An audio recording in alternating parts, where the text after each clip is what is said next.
Hello class 11th, welcome to the channel. तो भाई काफ़ी सारे चैप्टर्स हमने कर लिए। ठीक है, हमने जर्नल कर लिया, लेजर कर लिया, कैश बुक कर लिया, जीएसटी चैप्टर भी कर लिया, रूल्स ऑफ डेबिट क्रेडिट भी कर लिया। और आज की क्लास में हम लोग स्टार्ट करेंगे ट्रायल बैलेंस चैप्टर। ठीक है, तो चैप्टर ये बहुत ईजी है। ठीक है, इसमें एक बेसिक सा रूल है और ये बेसिक सा जो रूल है ना, यही आपको याद करना है। ठीक है, उसके बाद सारे क्वेश्चन बड़े आराम से होने वाले हैं। तो मैं आपको ज़रा इसका कॉन्सेप्ट बता देता हूँ। कॉन्सेप्ट कह लो या रूल्स कह लो, ठीक है, कुछ भी कह लो, ये आपको याद होने चाहिए। और इसके बाद ट्रायल बैलेंस आपसे बहुत आराम से हो जाएगा। ठीक है, देखो भाई, आपको ये समझना है कि एसेट्स, ठीक है, आपको आइडेंटिफाई करना आना चाहिए। जो भी अकाउंट्स गिवन है ना, तो जो भी आपको अकाउंट्स गिवन होंगे क्वेश्चन में, उसमें आपको आइडेंटिफाई करना है कि कौन सा एसेट का अकाउंट है, कौन सा अपना लायबिलिटी का अकाउंट है, ठीक है, कौन सा अपना एक्सपेंस का अकाउंट है, ठीक है, और कौन सा अपना इनकम या गेन का अकाउंट है। ठीक है, इनकम का या गेन का अकाउंट है। ठीक है, तो जितने भी एसेट्स होंगे, land and building, plant and machinery, इन सबको आपने डेबिट कॉलम में लिखना है। ठीक है, इन सबको आपने डेबिट कॉलम में लिखना है। जितनी भी लाइबिलिटीज होंगी, इन सबको आपने क्रेडिट कॉलम में लिखना है। ठीक है, अब आपको एक रूल याद होगा, debit all expenses and losses, credit all income and gains. ये रूल याद होगा नॉमिनल अकाउंट वाला। तो जितने भी खर्चे होते हैं, इनको हम क्या करते हैं, डेबिट करते हैं। और जितनी भी इनकम होती है, इनको हम क्या करते हैं, क्रेडिट करते हैं। तो ये ही रूल्स हैं, ये याद कर लेना। ठीक है, अब मैं आपको कुछ क्रिटिकल पॉइंट्स या कुछ कंफ्यूज करने वाली चीजें जो हमें गिवन होती है और हम कंफ्यूज हो जाते हैं कि इनको क्या करें। ठीक है, तो जैसे अपने पास एक आता है कैपिटल। तो कैपिटल का नेचर क्या होता है, लाइबिलिटी नेचर होता है। तो कैपिटल का अकाउंट अगर आपके सामने आ गया तो वो लाइबिलिटी नेचर है। तो कैपिटल को कहां करेंगे, क्रेडिट के कॉलम में लिखेंगे। ठीक है, क्रेडिट साइड पर, क्रेडिट कॉलम में इसको लिख देंगे। ठीक है, सिमिलरली कभी आता है ड्रॉइंग्स। ठीक है, ड्रॉइंग्स में हम कंफ्यूज होते हैं। ठीक है, तो ड्रॉइंग्स को आपको ये समझना है, अगर आप इसको किसी भी कैटेगरी में नहीं डाल पा रहे हो, मान लो कोई ऐसा अकाउंट आ रहा है कि हम कंफ्यूज ही हो गए, भाई इसको किसी कैटेगरी में डाल ही नहीं पा रहे, तब आप क्या करोगे, आप ये सोचो कि जर्नल करते टाइम, जर्नल एंट्री लिखते टाइम ड्राइंग्स अकाउंट क्या होता था, डेबिट या क्रेडिट। जितनी भी ड्राइंग्स की यूजुअल जो कॉमन जर्नल एंट्री होती है, जो जनरल एंट्री होती थी, जनरल मतलब जो कॉमनली हम यूज करते हैं, उसमें ड्राइंग्स क्या होता था, डेबिट या क्रेडिट। तो ड्राइंग्स हमेशा ही डेबिट होता था, drawings to cash, drawings to purchases, drawings हमेशा ही डेबिट होता था। तो इसको भी फिर डेबिट के कॉलम में लिख दो। अगर आप नेचर नहीं आइडेंटिफाई कर पा रहे तो आप सोचो जर्नल एंट्री करते टाइम उसको हम डेबिट करते थे या क्रेडिट करते थे, ऐसे करो। ठीक है, जैसे अपने पास एक और एग्जांपल आ गया, परचेजेस। परचेजेस को हम लोग क्या करेंगे, कैटेगरी में पुट करना चाहें तो वैसे एक्सपेंस में डालेंगे। बट अगर आपको नहीं समझ आ रहा, आपको नहीं स्ट्राइक कर रहा कि परचेजेस को मैं एक्सपेंस में डालूं या किस में डालूं, तो आप जर्नल में परचेजेस को क्या करते थे, जर्नल एंट्री करते टाइम परचेजेस अकाउंट हमेशा ही डेबिट होता है, majority of the times, mostly या कॉमनली हमेशा ही डेबिट होता है। तो यहां पर भी इसको हम डेबिट ही करेंगे। ठीक है, सिमिलरली हम कभी कभी कंफ्यूज हो जाते हैं, परचेजेस रिटर्न को क्या करें। ठीक है, परचेजेस रिटर्न को क्या करें, तो परचेजेस हमेशा डेबिट होता था, तो परचेजेस रिटर्न जर्नल में क्या होता था, हमेशा ही क्रेडिट होता था। तो यहां पर ट्रायल बैलेंस में भी इसको क्रेडिट कॉलम में लिख देना। ठीक है, ऐसे ही हमारे पास सेल्स आता है। सेल्स वैसे तो इनकम है, फायदे की बात है, तो सेल्स होगा तो क्रेडिट। ठीक है, लेकिन जर्नल में भी आप याद रखो, टू सेल्स नहीं लिखते, सेल्स अकाउंट हमेशा क्रेडिट होता है जर्नल एंट्री में। तो सिमिलरली सेल्स क्रेडिट में जाएगा। सिमिलरली सेल्स रिटर्न का क्या करें, अगर कोई आपसे पूछे कि सेल्स रिटर्न को कहां डालेंगे, तो सेल्स रिटर्न जर्नल में क्या होता था, हमेशा डेबिट होता था, क्योंकि सेल्स का उल्टा काम है ना, सेल्स क्रेडिट, तो सेल्स रिटर्न डेबिट। तो इसको ट्रायल बैलेंस में भी डेबिट में ही डालेंगे। ठीक है, इसके साथ साथ कुछ कुछ बुक्स में या कभी कभी एग्जाम में आ जाता है बुक डेट्स। तो बुक डेट्स कुछ नहीं होता भाई, बुक डेट्स का मीनिंग क्या होता है, डेटर्स। ठीक है, बुक डेट्स का मीनिंग क्या होता है, डेटर्स। तो डेटर्स क्या होता है, एसेट होते हैं, तो एसेट को क्या करते हैं, डेबिट करते हैं। तो यानी कि डेटर को भी क्या करेंगे, डेबिट करेंगे। ठीक है, तो ये काम हो गया। अब हमारे को कभी कभी एक डाउट आ जाता है कि हमारे पास जैसे क्या लिखा है, रेंट लिखा है, तो रेंट को, रेंट लिखा है या एक मान लो कमीशन लिखा है या इंटरेस्ट लिखा है, तो ये वो टर्म्स है जिसमें हमें ये नहीं समझ आता कि रेंट हम पे कर रहे हैं या रेंट हम रिसीव कर रहे हैं, कमीशन हम पे कर रहे हैं या कमीशन हम रिसीव कर रहे हैं, इंटरेस्ट हम पे कर रहे हैं या इंटरेस्ट हम रिसीव कर रहे हैं। क्योंकि एक्सपेंस भी हो सकता है, ये इनकम भी हो सकता है, क्योंकि रेंट रिसीव करेंगे तो इनकम हो जाएगा, रेंट पे करेंगे तो एक्सपेंस हो जाएगा। तो हमें समझ नहीं आता कि डेबिट करें या क्रेडिट करें। ठीक है, तो यहां पर आप एज्यूम क्या करोगे, एजम्पशन क्या चलती है कि ये जो भी चीजें हैं जो साइलेंट है, जो दोनों हो सकती हैं, एक्सपेंस भी हो सकता है, इनकम भी हो सकता है, इनको आपने एक्सपेंस ही एज्यूम करना है, ठीक है, इनको आपने एक्सपेंस ही एज्यूम करना है। रेंट को, कमीशन को, इंटरेस्ट को, या कोई भी और आइटम ऐसी हो जो दोनों बन सकती है, आपने इनको यही मान के चलना है कि ये रेंट पेड है, ठीक है, कुछ नहीं लिखा ये पेड है, कमीशन कुछ नहीं लिखा ये पेड है, इंटरेस्ट कुछ नहीं लिखा ये पे कर रहे हैं, ये खर्च है, ठीक है। तो इनकम के लिए क्या होगा, इनकम में वो स्पेसिफाई करेगा इनकम में। तो इनकम अगर होता तो ये कैसे लिखता, रेंट रिसीव्ड, वो वर्ड लिखेगा रेंट रिसीव्ड, या फिर वो कैसे लिखेगा, और कैसे लिख सकता है, कमीशन रिसीव्ड, इंटरेस्ट रिसीव्ड। नहीं तो दूसरा तरीका क्या होगा, रेंट और ब्रैकेट में लिख देगा सीआर, ब्रैकेट में लिख देगा सीआर, सीआर मतलब इसको क्रेडिट साइड में डालो। अगर वो लिखेगा रेंट, ब्रैकेट में लिखेगा डीआर, चाहे कोई भी अकाउंट हो, यहाँ पे रेंट की जगह कुछ भी हो, अगर ब्रैकेट में डीआर है मतलब डेबिट साइड के कॉलम में लिखो, सीआर है मतलब क्रेडिट साइड के कॉलम में लिखो, ठीक है। तो ये मैंने आपको majority of the critical points मैंने यहाँ पर बता दिए, ठीक है। तो एक आध मेरे को और माइंड में आ रहा है तो मैं आपको वो भी बताता हूँ, ठीक है। जैसे कभी कभी क्या होता है, हमें गिवन होता है एक और, बैंक के साथ, बैंक अगर लिखा खाली, बैंक क्या होता है, एसेट, आपने इसको करना है डेबिट, लेकिन कभी कभी वो लिखेगा बैंक के ब्रैकेट में सीआर, तो आप अब कंफ्यूज हो सकते हो, भाई हम कंफ्यूज हो जाएंगे कि भाई बैंक तो हमेशा एसेट होता है, तो ये सीआर क्यों है, क्रेडिट में क्यों है। तो क्रेडिट में ये इसलिए क्योंकि ये हो सकता है ओवरड्राफ्ट हो हमारा, ठीक है। तो आपने दिमाग नहीं लगाना ट्रायल बैलेंस बनाते टाइम, अगर उसने लिख दिया सीआर तो इसको क्रेडिट साइड पे ही लिख के आना, उस टाइम मीनिंग नहीं समझा तो भी कोई बात नहीं, टोटल आपका मैच हो जाएगा, मार्क्स आपको मिल जाएंगे, ठीक है। सीआर हुआ तो क्रेडिट में ही लिख देना। तो ये अपना कॉन्सेप्ट था, ठीक है। और मेन क्रिटिकल पॉइंट्स मैंने डिस्कस करे हैं जो आपको ट्रायल बैलेंस चैप्टर में आते हैं, जो हमें फंसा देते हैं, हम कंफ्यूज हो जाते हैं कि भाई इसको डेबिट में डालें या क्रेडिट में डालें, ठीक है। तो मैं वो वाले सारे पॉइंट्स मैंने यहाँ पर डिस्कस कर लिए हैं। अब स्टार्ट करेंगे अपना पहला क्वेश्चन टीएस ग्रेवाल बुक से। Hello everyone, welcome to the channel. तो गाइज हम लोग क्या कर रहे हैं, हम लोग ट्रायल बैलेंस कर रहे हैं और लास्ट वीडियो आ गया है, ठीक है। लास्ट के 2 क्वेश्चन बचे हैं, खत्म करेंगे इस चैप्टर को। और इस क्वेश्चन में जो आज का हमारा पहला क्वेश्चन है, इसमें एक ही आइटम है एडजस्टेड परचेजेस, जो हमें हो सकता है थोड़ा सा तंग करे, ठीक है। और इसी वजह से ही आपका ट्रायल बैलेंस हो सकता है मैच ना कर रहा हो। तो एडजस्टेड परचेजेस का क्या चक्कर है और इसका क्या इफेक्ट पड़ेगा अदर अकाउंट्स पे, ठीक है। क्लोजिंग स्टॉक पे और ओपनिंग स्टॉक पर इसका क्या इफेक्ट पड़ेगा वो हम समझेंगे। और बाकी तो सारा सेम ही है, तो बाकी किसी जगह पे कोई इश्यू नहीं आने वाला। तो स्टार्ट करते हैं सोल्यूशन, और सोल्यूशन में ही मैं आपको समझाता हूँ कि एडजस्टेड परचेजेस को कैसे हम डील करेंगे। देखो भाई, एक बड़ा ही अच्छा कॉन्सेप्ट आपको समझा रहा हूँ, ठीक है। कॉन्सेप्ट समझ लो, नहीं तो बाद में थोड़ा सा स्किप करके आगे जाओगे तो रटने वाला क्या तरीका है वो सीधा रट लेना, ठीक है। लेकिन बेस स्ट्रॉन्ग करना है, कॉन्सेप्ट समझना है, ठीक है। आपकी प्रायोरिटी है कॉन्सेप्ट समझ के क्वेश्चन करना, तो एक बार ये चीज स्किप मत करना, ठीक है। तो अब देखो, मैं तुम्हें एक चीज समझा रहा हूँ। सपोज करो हमारे पास, हमारी जो फर्म है, हमारा जो बिजनेस है, उसके पास ओपनिंग स्टॉक है 10 यूनिट्स, ठीक है। ओपनिंग स्टॉक का मतलब है बिजनेस का शुरुआत में कितना स्टॉक था, ठीक है। स्टॉक मतलब जो चीज़ हम बेच रहे हैं, साल की बिगनिंग में, फाइनेंशियल ईयर की बिगनिंग में उसके पास कितना स्टॉक था, 10 यूनिट्स था, ठीक है। ड्यूरिंग द ईयर जैसे जैसे साल बीतता गया तो हमने थोड़ा सा स्टॉक और खरीदा। सपोज करो हमने 7 यूनिट्स खरीदा, सपोज करो हमने 7 यूनिट्स खरीदा। तो अब यहाँ पर आपको ये समझना है क्लोजिंग स्टॉक का कॉन्सेप्ट क्या है और क्लोजिंग स्टॉक का इन दोनों चीज़ों से लिंक क्या है, ठीक है। इन दोनों से लिंक क्या है वो हमें समझना है। तो क्लोजिंग स्टॉक क्या होता है भाई, साल के एंड में जो स्टॉक हमारा बच गया और वो बिका नहीं, ठीक है, वो बेचा नहीं गया, वो बिका नहीं, तभी तो वो रह गया दुकान के अंदर, वेयर हाउस के अंदर, तभी रह गया।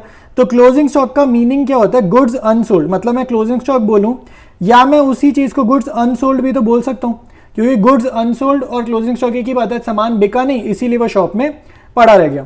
तो इमेजिन करो मेरे पास साल की बिगनिंग में जैसे 10 यूनिट्स था, फिर मैंने 7 यूनिट और खरीदा, तो मेरे पास टोटल स्टॉक कितना हो गया, हाल फिलहाल मेरे पास टोटल हो गया 17 यूनिट।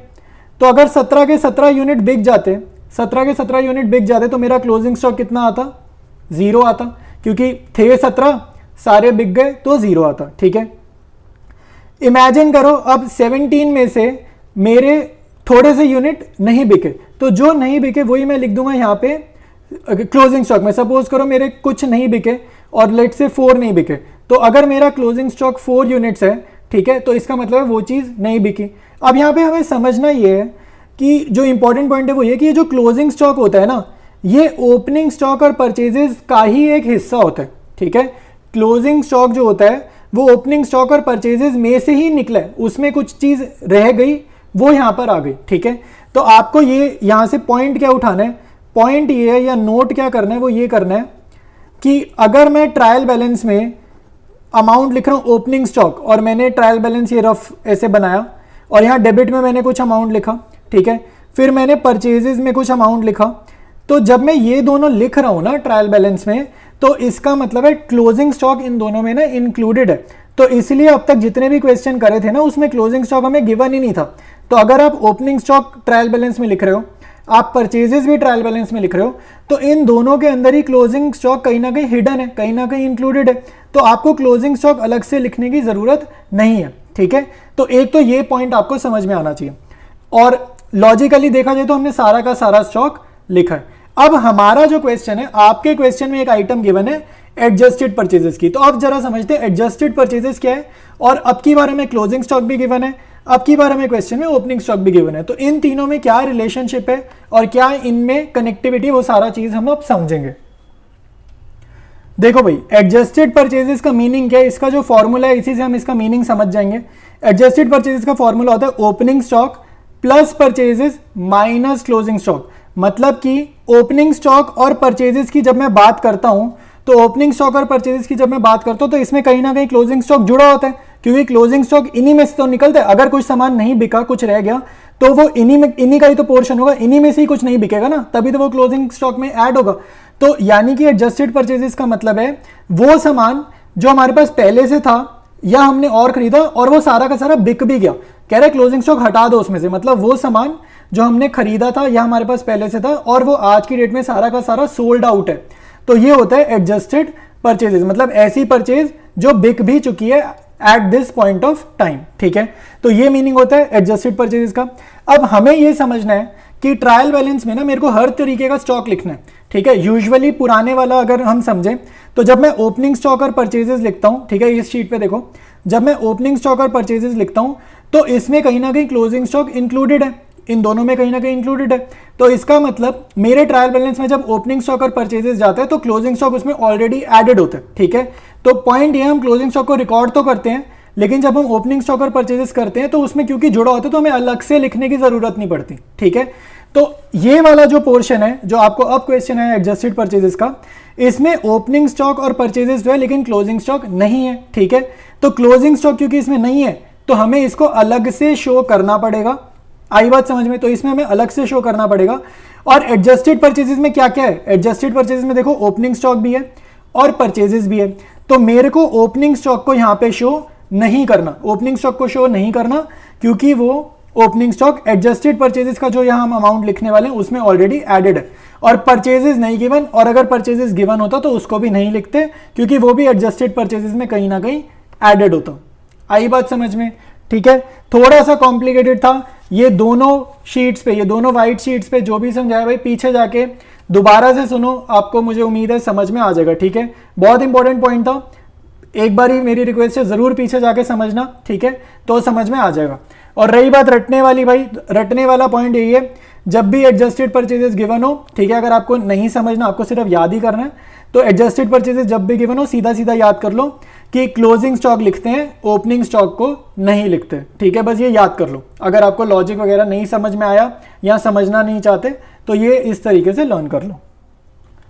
स्टार्ट करेंगे भाई solution. Adjusted purchases debit nature माना जाएगा, ओपनिंग स्टॉक और परचेजेस दोनों डेबिट में आते हैं, तो 1,50,000 डेबिट में लिखेंगे। क्लोजिंग स्टॉक एसेट है, बीइंग एसेट डेबिट में जाएगा, इसका 40,000 का अमाउंट डेबिट में लिखेंगे। डेटर्स हमारे एसेट होते हैं, डेबिट में जाएंगे 60,000। क्रेडिटर्स लाइबिलिटी नेचर होता है, तो ये अपना जाएगा क्रेडिट में, ठीक है, तो 30,000। फिक्स्ड एसेट्स हमारी एसेट है, एसेट हमेशा डेबिट करते हैं, 50,000 डेबिट में जाएगा। ओपनिंग स्टॉक इग्नोर होगा तो ये कहीं नहीं जाएगा, ठीक है। आप बेशक इसको लिखो ही मत, आप अपने आंसर में ना ये लिखना ही मत, ओपनिंग स्टॉक लिखना ही मत, मैं तो समझा रहा था इसलिए लिख दिया, आपके आंसर में ये लिखा ना हो तो और बढ़िया। नेक्स्ट है एक्सपेंसेस, एक्सपेंसेस अपने डेबिट होते हैं, 20,000 के गिवन है। सेल्स क्रेडिट होगी, 2 लाख रुपए के गिवन है, क्रेडिट में कर देते हैं। कैपिटल लाइबिलिटी नेचर है, क्रेडिट होगा 90,000 का, ठीक है। इसके बाद जस्ट हमने ऐड करना है, तो ऐड करते हैं भाई। तो ये क्रेडिट साइड का टोटल आ रहा है 320, ठीक है। 3 ही आइटम्स है यहाँ, तो बड़े आराम से ऐड हो रहा है, 290 + 30 320। इनको ऐड करोगे ये भी आएगा 3,20,000 रुपीज़। ठीक है, तो ट्रायल बैलेंस अपना ये क्वेश्चन हो गया। इसके बाद लास्ट क्वेश्चन बचा है और पूरा चैप्टर एंड है। लास्ट क्वेश्चन है, लास्ट क्वेश्चन अगेन वही है, रीड्राफ्ट वाला, correct the following trial balance. मतलब वही है, डेबिट में ना कुछ आइटम्स ऐसी हैं क्रेडिट वाली, और क्रेडिट वाली साइड पे कुछ आइटम्स ऐसी हैं डेबिट वाली, तो रीअरेंज करना है। अगेन मैं आपको यही कहूँगा, ये वाला टोटल जरूरी नहीं है आपके आंसर का टोटल भी यही हो सकता है आपके आंसर का टोटल अलग हो। ठीक है, ऐसा क्वेश्चन मैंने देख रखा है इसीलिए मैं बोल रहा हूँ। जबकि आपकी बुक में हर बारी आंसर का टोटल आपके जो गलत रॉन्ग ट्रायल बैलेंस है उससे ही टैली कर रहा है, जो कि जरूरी नहीं है। ठीक है, तो स्टार्ट करते हैं अपना सोल्यूशन। ओपनिंग स्टॉक डेबिट में जाएगा भाई, एसेट है 1,02,600। रिटर्न आउटवर्ड्स क्या होता है भाई, मैंने बार बार ही बताया, ये होता है परचेजेस रिटर्न। तो परचेजेस रिटर्न को आप क्या करते हो जर्नल में, ठीक है, जब हम नेचर नहीं आइडेंटिफाई करते हम जर्नल सोचते हैं, तो जर्नल में हम इसको करते थे क्रेडिट। तो 48,000 का गिवन है, क्रेडिट में लिख दो। सैलरीज होगा डेबिट, खर्चा है डेबिट में लिख दो। क्रेडिटर्स लाइबिलिटी क्रेडिट में लिख देंगे 84,000। बैंक एसेट है डेबिट में लिखेंगे 1,35,000। कैरेज इनवर्ड्स हो चाहे आउटवर्ड्स हो दोनों खर्चे हैं, ट्रांसपोर्टेशन का एक्सपेंस है, ट्रांसपोर्टेशन का खर्चा है, तो 18,000 डेबिट में लिखो। रेंट रिसीव्ड फायदा है, credit all income and gains, credit में लिखेंगे 9,000। ठीक है, डिस्काउंट अलाउड खर्चा है, डेबिट में लिखेंगे 6,000। परचेजेस खर्चा है, ये भी डेबिट में जाएगा 3 लाख रुपए। अदर लाइबिलिटी, अदर हो चाहे करंट हो चाहे नॉन करंट हो, कोई भी तरीके की लाइबिलिटी हो, लाइबिलिटी मतलब क्रेडिट। ठीक है, कोई भी लाइबिलिटी हो आपने उसको सीधे क्रेडिट में ही ट्रांसफर करना है। ठीक है, मैं रजिस्टर एडजस्ट करता हूं फिर कंटिन्यू करेंगे। नेक्स्ट है डेटर्स, डेटर्स अपने एसेट होते हैं। ठीक है, डेटर्स एसेट है, फ्यूचर में इनसे पैसे मिलेगा, डेबिट। कैरेज आउटवर्ड्स आ गया, ये भी खर्चा है। ठीक है, अब ये भी डेबिट होगा। कैपिटल लाइबिलिटी नेचर है, क्रेडिट होगी 1,65,600। इसके बाद मशीनरी गिवन है, मशीनरी एसेट होता है, एसेट हमेशा डेबिट करेंगे 54,000। रिटर्न इनवर्ड्स क्या होता है भाई, रिटर्न इनवर्ड्स होता है सेल्स रिटर्न। तो सेल्स रिटर्न का जैसे नेचर हमें नहीं समझ में आ रहा है एसेट लाइबिलिटी का, तो हम सोचेंगे जर्नल एंट्री करते टाइम क्या करते थे, तो सेल्स रिटर्न को जर्नल में हमेशा हम डेबिट करते थे, तो यहां पर भी इसका अमाउंट डेबिट वाले कॉलम में लिख देंगे। इंश्योरेंस क्लेम रिसीव्ड, कीवर्ड क्या है रिसीव्ड, तो कुछ पैसा आया है, फायदा हो गया, फायदा हो गया तो क्रेडिट में लिख दो 12,000 रुपए। ट्रेड एक्सपेंसेस, ट्रेड एक्सपेंसेस मैंने पहले भी बताया था, ट्रेडिंग कर रहे हैं हम लोग, तो बिजनेस करते हुए जो खर्चा हो रहा है तो खर्चे हमेशा ही डेबिट होते हैं, 18,000 डेबिट में लिख दो। सेल्स इनकम है 4,20,000, 420 क्रेडिट में लिखेंगे, इनकम है। बिल्डिंग एसेट है, डेबिट में लिखेंगे। ठीक है, तो अपना ट्रायल बैलेंस में सारी आइटम्स हमने नोट डाउन कर लिए, करेक्टली नोट डाउन करिए, तो हमारा अब जो टोटल आएगा वो एकदम करेक्ट हो जाएगा। तो 7,98,600 और सेम टोटल आ रहा है क्रेडिट साइड का, तो दोनों साइड्स का टोटल भी हमारा मैच कर रहा है। तो चैप्टर अपना कंप्लीट हो गया, मैंने सारे क्वेश्चन सॉल्व करके दिए आपको। ठीक है, तो एक एक बार यार तुम लोग भी कर लो। ठीक है, मैं कर रहा हूँ तो आप लोग भी कर ही लो, सही रहेगा। और कोई लाइक सजेशन है, ओपिनियन है, नीचे कमेंट्स में लिखो नेक्स्ट चैप्टर क्या करना है, और कोई भी लाइक कुछ भी माइंड में आ रहा है तो कमेंट में बिल्कुल आराम से लिखो। वीडियो अच्छा लग रहा है, ठीक है, वीडियो लाइक करना, और चैनल सब्सक्राइब नहीं करा तो चैनल को सब्सक्राइब जरूर करना। मिलते हैं हम लोग नेक्स्ट वीडियो में।